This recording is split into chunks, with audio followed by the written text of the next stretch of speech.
अगर आपने मुआवजा नहीं दिया मैं दूंगी। आपसे मैं 5 लाख मांग रही हूँ, मेरी 5 लाख तो नहीं दे सकती। हाँ, 1-1 लाख का मुआवजा सातों परिवार को मैं दूंगी अगर आपने नहीं दिया। लास्ट वार्निंग आपके पास। और धामी से मुझे जवाब भी चाहिए। भाई क्षेत्र तेरा सीएम आप, और आपके क्षेत्र में अगर मैं लोकसभा एमपी का चुनाव लड़ रही हूँ, अगर मुआवजा मांग रही हूँ तो क्या बुरा कर रही हूँ? अवैध खनन रोक दो भाई।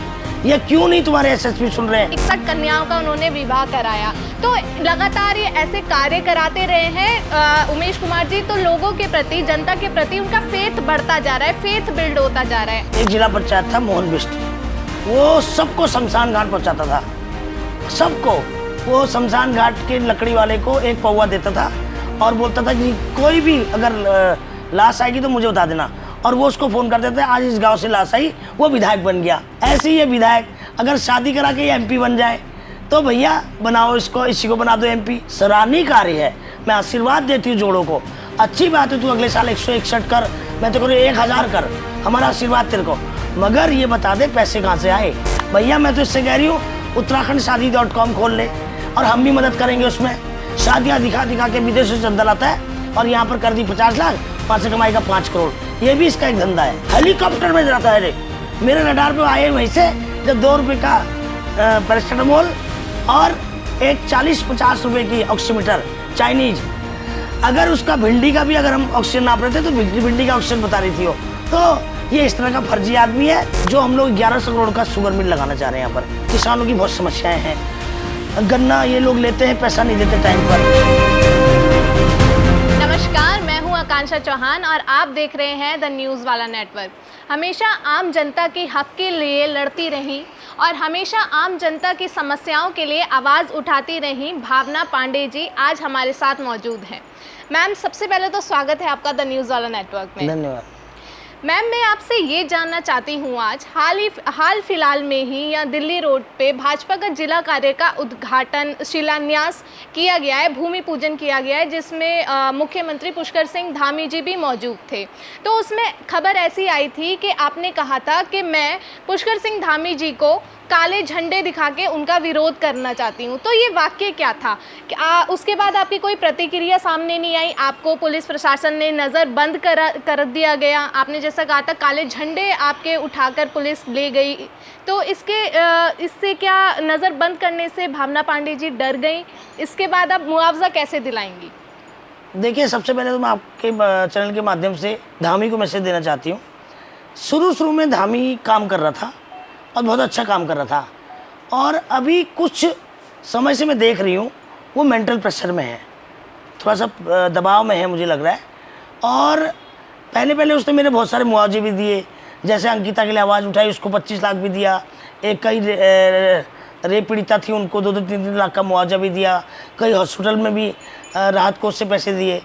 अभी पीछे क्या हुआ था, एक यहाँ पर कैनाल रोड में मैंने इनसे कार्यालय मांगा था कि भाई मैं ये कार्यालय 50,000 रुपये महीने का है। एक किसी रश्मि चौधरी की नाम की लड़की थी, उसको वो सामाजिक कार्य करती थी, 6,500 लोगों का उसने घर बसाया था, उसका नाम से अलॉट था। तो मैंने सोचा मैं उसको कार्यालय बना लूँगी और रह भी जाऊँगी एक कमरे में। तो इन्होंने लिख के दिया, वो काम नहीं हुआ। तो उसी बीच मुझे सीएम का ऑफिस बुलाया, सचिवालय। तो उस समय मैं जब सीएम सचिवालय गई तो अनिल जोशी ने मुझे फ़ोन नहीं उठा पाया और इनकी मीटिंग चल रही थी। अचानक मैं पहुंची तो सीएम बाहर को निकला, तो मेरी सीएम से बहुत भयंकर लड़ाई हो गई और भयंकर बस बहस हो गई। या तो वो उस चीज़ का फील कर रहा है, और या फिर वो इसलिए काम नहीं करना चाहता है कि मुझे पावरफुल नहीं बनाना चाहता कि लोग सोचे कि भावना पांडे जो कहती हूँ काम हो जाता है। और या फिर वो कैबिनेट मंत्रियों से डर रहा है, भाजपा के लोगों से डर रहा है, क्योंकि वो मेरे काम करता है तो मंत्री लोग कहते हैं कि धामी इसको सपोर्ट कर रहा है। अगर मैं किसी नेता के खिलाफ, ये धामी ने मुझसे खुद कहा है कि दीदी आप अगर किसी को कुछ बोलती हो लोग सोचते हैं धामी करवा रहा है। तो मैंने उसको बोला भी धामी को, मैं किसी की तोता नहीं हूँ कि मैं मुझसे बुलवाएगा। अगर मैं उसके मंत्रियों के खिलाफ कुछ बोलती हूँ तो वह मुझे रोकने का प्रयास करता है कि मेरे मंत्रियों के खिलाफ मत बोल, कहीं मेरी सरकार ना गिरा देंगे। कहने का मतलब यही होगा ना। तो अब वो क्यों काम नहीं कर रहा है, ये वीडियो आप धामी तक पहुँचाइए और धामी से मुझे जवाब भी चाहिए। भाई क्षेत्र तेरा, सीएम आप, और आपके क्षेत्र में अगर मैं लोकसभा एमपी का चुनाव लड़ रही हूँ, अगर मुआवजा मांग रही हूँ तो क्या बुरा कर रही हूँ। और कई दिन से टाइम नहीं दे रहे। टाइम देते तो कभी कह देता कि पहाड़ चमोली गया है, कभी इधर गए कभी उधर गए, सीएम साहब है ही नहीं। तो मैंने सोचा कि मैं यही काले झंडे दिखा दूँ।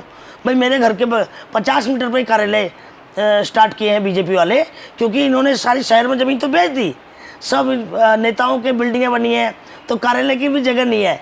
अब देखिए आप इतनी आउटर पे जाके कार्यालय बना रहे हैं। तो इसलिए मैंने काले झंडे दिखाने का प्रयास किया। इन्होंने सोचा सोशल मीडिया में छा ना जाए, और इन्होंने मेरे एलआईयू ने फटाफट आके 50-100 झंडे उठाए और मुझे पुलिस ने घेर लिया और जाने नहीं दिया। तो कोई बात नहीं, आप कहाँ तक मुझे रोकोगे भाई।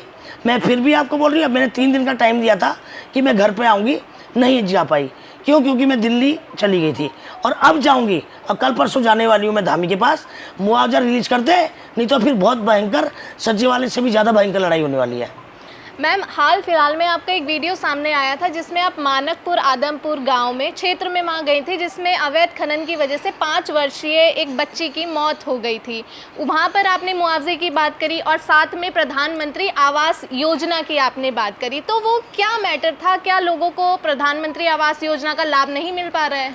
देखिए कहाँ मिल रहा है, मेरे तो बता रही हूँ, मैं जहाँ मैं गई हूँ अभी तक 7-8 परिवार देखिए खनन, अवैध खनन से। सबसे बड़ी मैंने धामी को भी बोला उस दिन, हालांकि मैंने गुस्से में बोल दिया था कि मैं तेरे को हेमंत सोरेन बना दूंगी, मगर मैं कहना चाह रही हूँ धामी को, अवैध खनन रोक दो भाई। ये क्यों नहीं तुम्हारे एसएसपी सुन रहे हैं, क्यों नहीं तुम्हारे पटवारी और कानून को सुन रहे हैं, क्यों तुम्हारे फॉरेस्ट के चौकी वाले नहीं सुन रहे हैं? क्योंकि इनकी मिली भगत से होता है। आप देखिए तहसीलदार से नीचे रेवेन्यू डिपार्टमेंट में एसडीएम नहीं कराता गलत काम, और इधर सीओ से नीचे, और उधर आपका वन अधिकारी से नीचे, ये तीनों की सांठगांठ होती है, तभी खनन चोरी होता है, मैंने देखा है। और तमाम बिहारीगढ़ में तमाम अवैध खनन। आप मुझे बताइए, जवाब दीजिए कि हरिद्वार क्षेत्र में आपके लीगल पट्टे कितने हैं, कितना आपको रेवेन्यू आ रहा है? तो फिर आपके 150 कैसे चल कैसे रहे, कैसे चल रहे भाई? तो अवैध कर रहे हैं। जब अवैध करते तो ये चोरियाँ करते भागते हैं कि कहीं पुलिस ना पकड़ ले। अगर बाई चांस इनकी गाड़ी और ट्राली के पीछे, ट्रक के पीछे कोई आता है तो उसको कुचल के चल देते हैं, उसको रोकते भी नहीं गाड़ी, ताकि वो और रगड़ के ले आते हैं। तो ये सब अवैध खनन का कारण है। अवैध खनन के लिए मैं पिछले कई 3 साल से चिल्ला रही हूँ, और अभी 2 महीने से मुझे यहाँ हुआ, लगातार चिल्ला रही हूँ, और 7वीं मौत होगी अवैध खनन से। और आपको मुआवजा देना पड़ेगा खनन डिपार्टमेंट से। और बता रही हूँ धामी भाई, सुन लो, आप बार बार कह रही हूँ, नहीं तो आपके लिए बहुत मुश्किल होने वाली है। मैम, कब तक का अनुमान लगाया जाए कि पीड़ितों को मुआवजा उनको मिल जाएगा? देखो, अगर धामी ने दिया नहीं तो कोई बात नहीं, इनकी नाक कटवा दूंगी मैं अपने खाते से मुआवजा दूंगी। और फिर ये जो बड़ी बड़ी बातें करते ट्विटर पे, फेसबुक पे, और इस पर बंद कर देना वो सब कि हम ये कर रहे हैं वो कर रहे हैं, झूठ मूठ, फिर अच्छी बात नहीं होगी। अभी भी आपदा आई थी, तमाम लालकुआ के अंदर 2 साल पहले पूरा यशवंत से लेकर सब लोग चले गए आपदा, फ़ोटो खिंचाने के लिए फेसबुक से। कोई वहाँ पर मैडम 11,000 रुपये दे के नहीं आया, कोई 1,000 रुपये दे के नहीं आया, और वो लोग भूखे प्यासे हफ्ते दिन से स्कूल में। फिर मुझे जब गुस्सा आया, 1 हफ्ते बाद में गई, 2.5 लाख का सामान लेके गई, और 7 घरों के बर्तन, रजाई, गद्दे, पूरा घर, राशन, और 11,000 रुपये 7 घरों को नगद दे के आई, और कह के आई सरकार से कि सरकार घर बना दो, वरना मुझे 1 बीघा ज़मीन बेच कर 7 को घर बना दूंगी। और इन्होंने शर्मा शर्मी फिर जाके वहाँ पर 2-2 लाख रुपए दिए सीएम ने अपने। और जब ये चाहते, जब मैं काम करूं, जब मेरी पैसे जेब का खर्च हो जाए, तब सरकार देती है। अगर आपने मुआवजा नहीं दिया, मैं दूंगी। आपसे मैं 5 लाख मांग रही हूँ, मेरी 5 लाख तो नहीं दे सकती। हाँ, 1-1 लाख का मुआवजा 7 परिवार को मैं दूंगी। अगर आपने नहीं दिया, लास्ट वार्निंग है आपके पास, फिर आपकी छिच्चा लेदर होगी, फिर छिच्चा लेदर होगी। चलिए, ये बहुत बड़ी बात, आप सराहनीय काम कर रही हैं। अगर सरकार द्वारा मुआवजा नहीं मिला, 5 लाख के मुआवजे की आप डिमांड कर रही हैं, अगर मुआवजा नहीं देती है सरकार तो 1-1 लाख पर परिवार को आप मुआवजा देने वाली हैं। चलिए मैम, बात करते हैं अब अपने ही क्षेत्र की। अभी हाल फिलहाल में ही खानपुर के विधायक, जो आपके कॉम्पिटिटर भी हैं, उन्होंने देखा गया है कि सामूहिक विवाह का कार्यक्रम उन्होंने कराया, जिसमें 61 कन्याओं का उन्होंने विवाह कराया। तो लगातार ये ऐसे कार्य कराते रहे हैं उमेश कुमार जी, तो लोगों के प्रति, जनता के प्रति उनका फेथ बढ़ता जा रहा है, फेथ बिल्ड होता जा रहा है। तो आपको क्या लगता है कि कोई प्रत्याशी आके जनता के बीच जो उमेश कुमार का जो फेथ बढ़ रहा है उसको कोई तोड़ पाएगा? ऐसा है, हमारे क्षेत्र में एक जिला पंचायत था मोहन बिष्ट, वो सबको शमशान घाट पहुंचाता था, सबको।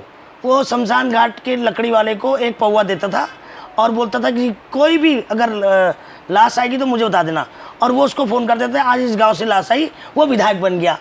तो ऐसे ही ये शादी करा के, मोहन बिष्ट नाम है, मेरे क्षेत्र का विधायक है, उसको शमशान मंत्री कहते हैं। अब वो क्षेत्र में लोग उससे दुखी हैं।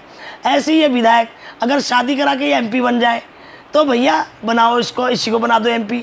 भैया मैं तो इससे कह रही हूँ उत्तराखंड शादी.com खोल ले और हम भी मदद करेंगे उसमें।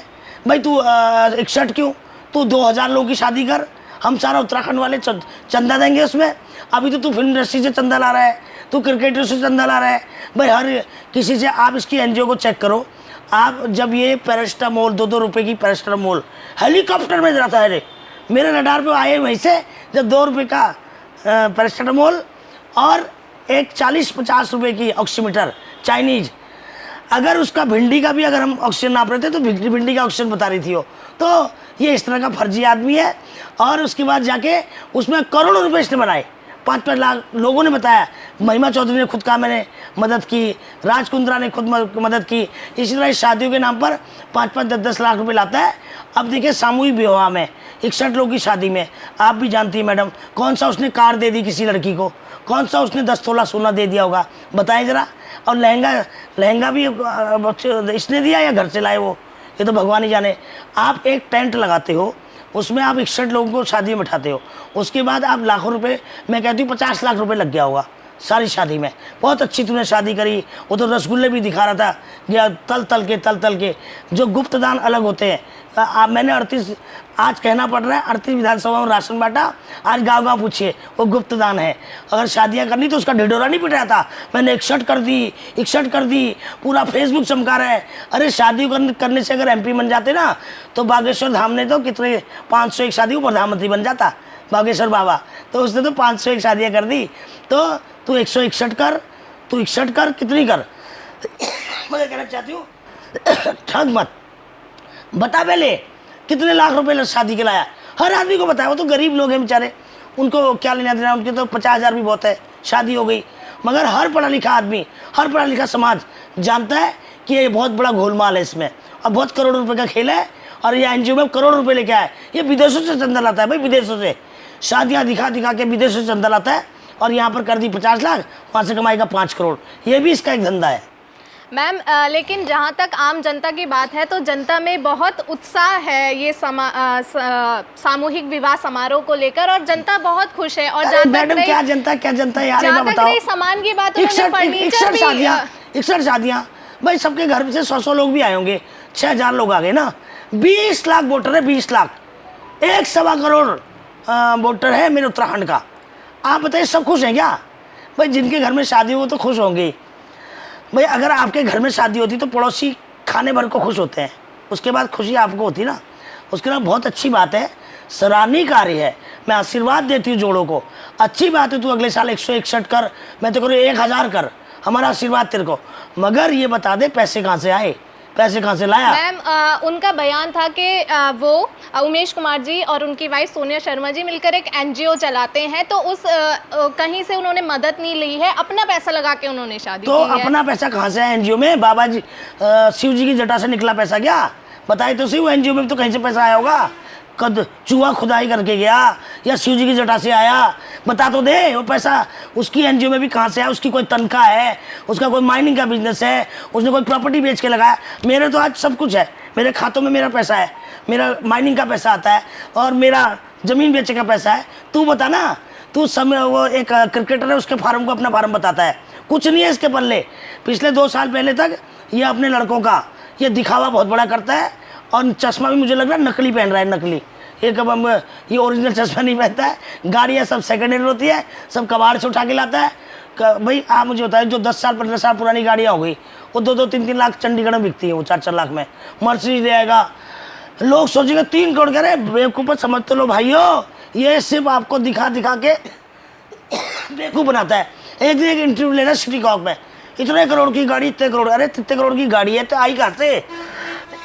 ये बताओ, तेरा कौन सा धंधा है, कौन सा तेरा व्यापार है, कहाँ तेरे व्यापार चल रहे हैं, तुम्हारी एनजीओ में पैसा कहाँ से आ रहा है, ये तो बताओ। सोनिया शर्मा की एनजीओ में पैसा कहाँ से आ रहा है, वो सोर्स बताइए। मैम, इसी पे कुंवर परनल सिंह चैंपियन जी का बयान आया था कि मैं नहीं मानता ये सब शादियां, इनके पास पैसा कहाँ से आ रहा है, बॉलीवुड से एक्ट्रेस से फंड लेकर आ रहे हैं और ये क्षेत्र की जनता को भड़काने का काम कर रहे हैं। तो इससे आप कितना इत्तेफाक रखते हैं? देखिए मैडम, हमारी जनता को सोच रहा है, ये भोली भाली जनता, जैसे एक विधानसभा में तो इसके झांसे में आ गई भाई, 25-30 हज़ार लोगों को इसने मैनेज कर दिया, कुछ हिंदू मुसलमान के चक्कर में, कुछ युवा एंटी गुजर के चक्कर में। ये लोकसभा है, तेरी 61 शादियाँ उसमें क्या वैल्यू रखती बताओ ना। 61 शादियाँ तूने कर दी, गरीबों की, अच्छी बात है, हम कह रहे हैं, मगर उससे तू एमपी नहीं बन सकता। रोजगार दे, रोजगार की बात कर, विकास की बात कर, महिलाओं की सुरक्षा की बात कर, तेरे यहाँ जो अवैध खनन है उसकी बात कर, किसानों की बात कर, तमाम। आप देखो अभी 2-2, 3-3 किसानों के धरने प्रदर्शन चल रहे हैं। तो कहने का मतलब ये है, ये सब आप छोड़िए ना, क्यों कुंवर चैंपियन उमेश, कुंवर चैंपियन उमेश, इससे ऊपर उठिए मैडम, आपके चैनलों को इससे ऊपर। चलिए मैम, हाल ही में बेलडा में एक युवक की मौत हुई है जिसे हत्या का नाम दिया गया है। उस कांड में, उस आरोप में देशराज कर्णवाल जी भी पहुंचे, भीम आर्मी के लोग भी पहुंचे और भी नेता उमेश कुमार जी भी पहुंचे। तो उसमें आप नहीं पहुंचे, आपकी कोई प्रतिक्रिया नहीं आई, तो इसके पीछे का कारण क्या? देखिए मैं बताती हूँ आपको मेरी प्रतिक्रिया का कारण। मैं कल रात पहुँची हूँ 12:30-1 बजे। मैं यहाँ पर कुछ इन्वेस्टरों से मीटिंग करने गई थी और जो हम प्लान कर रहे हैं, एक 11 टन मतलब बहुत बड़ा, जितने यहाँ पर शुगर प्लांट है उसके तिगुने प्लांट का, ऑटोमेटिक प्लांट शुगर का यहाँ पर बहुत आवश्यकता है। किसानों की बहुत समस्याएं हैं। गन्ना ये लोग लेते हैं, पैसा नहीं देते टाइम पर, ये थकी हुई हालत पे शुगर मिल है। हम एक शुगर मिल, हमारे एक मामा जी हैं, वो दोराला शुगर मिल में वो डायरेक्टर थे। तो उन्हीं को कोई कंपनी के साथ मीटिंग हुई है, जो हम लोग 1100 करोड़ का शुगर मिल लगाना चाह रहे हैं यहाँ पर, बड़ा वो कंपनी लगाना चाह रही, उसी मीटिंग में गई थी। और हम लोग 4-5 जैसे मैं चाहती हूँ उत्तर प्रदेश के तर्ज पर उत्तराखंड सरकार प्राइवेट स्कूल बनाने जा रही है, सुना है मैंने, मगर बनाना चाहिए। मैं धामी को कहना चाहती हूँ, अगर विकास करना चाहते हो, ये है असली विकास।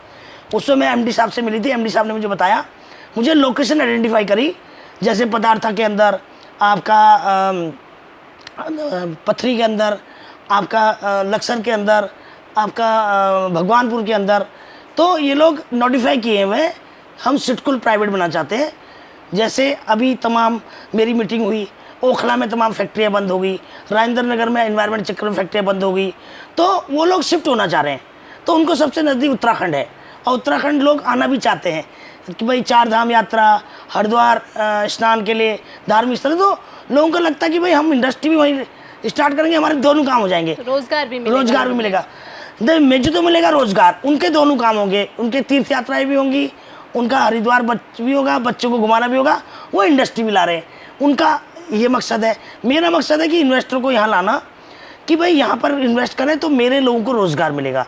मैं चाहती हूँ कि इस लोकसभा में 4000 इंडस्ट्री आनी चाहिए, और आवश्यकता है, इतनी जगह है, हज़ारों बीघा ज़मीनें पड़ी हैं खाली, तो किसानों की कहीं बंजर पड़ी, मैंने बुग्गा वाला साइड की तमाम बंजर पड़ी है ज़मीनें। और जब सिटकुल आएगा तो उत्तराखंड में रोज़गार की बहुत साधन होंगे, लोगों को डायरेक्ट इनडायरेक्ट 2 तरह का रोज़गार मिलेगा। भाई फैक्ट्रियों में नौकरियां तो मिलेंगी, साथ में जो सप्लायर हैं, लोहे के हैं, सीमेंट के हैं, पेंट के हैं, कॉन्ट्रैक्टर हैं, तो जब तक फैक्ट्रियां बनेंगी वो भी एक रोज़गार है, उसमें भी लोगों को, ठेकेदारों को काम मिलेगा। तो बहुत सारे डायरेक्ट इनडायरेक्ट रोज़गार हैं, तो मैं उसी का प्रयास कर रही हूँ, और 3 महीने के अंदर ये प्रोजेक्ट मेरे पूरे हो जाएंगे। उसी कारण से मैं दिल्ली गई थी 2-3 दिन से, तब तक मैंने देखा बेल्टा गाँव में ये सब हुआ, और जब मैंने आज जाने का सुबह प्रयास किया तो मुझे पुलिस ने मना किया कि भाई वहाँ पर कर्फ्यू लगा हुआ है, अभी आप नहीं जा सकते। तो नहीं तो जैसे ही अगर थोड़ा सा माहौल ठीक होगा, मैं जिस घर में ये परिवार में प्रॉब्लम हुई वहाँ जाऊँगी, क्योंकि अभी कर्फ्यू होने की वजह से मैं नहीं जा पाई हूँ, और 2 दिन से मैं यहाँ नहीं थी। ठीक है मैम, तो आपने ये मामला संज्ञान में लिया है, तो अब आप जब जाएंगी तो मतलब आपको पता चल गया है पूरा मामला क्या है, तो इसमें आप गलती किसकी मानती है, किस पक्ष की आपको गलती लगती है? देखिए गलती तो अभी जो मैंने सोशल मीडिया में पढ़ा है गलती तो जब मैं परिवार जो पीड़ित परिवार है जब तक उनसे बात नहीं करूँगी और दोनों परिवारों से बात नहीं करूँगी तब तक मैं इसमें कोई वक्तव्य नहीं दे सकती और देना भी उचित नहीं होगा। तो बाकी तो मैंने जो सोशल मीडिया में सुना है उसके लिए मैं अभी कुछ कह नहीं सकती। चलिए, बहुत बहुत धन्यवाद मैम, आपने कीमती समय अपना हमें दिया। और जहाँ तक भावना पांडे मैम का कहना है कि क्षेत्र के विधायकों की लड़ाई को छोड़कर वो आम जनता के हित के कार्यों के लिए और उनके रोजगार के लिए प्रयास कर रही हैं। हम फिर जुड़ेंगे आपसे किसी और विषय को लेकर, तब तक के लिए आप हमसे जुड़े रहें और देखते रहें द न्यूज़ वाला नेटवर्क। धन्यवाद। धन्यवाद मैम।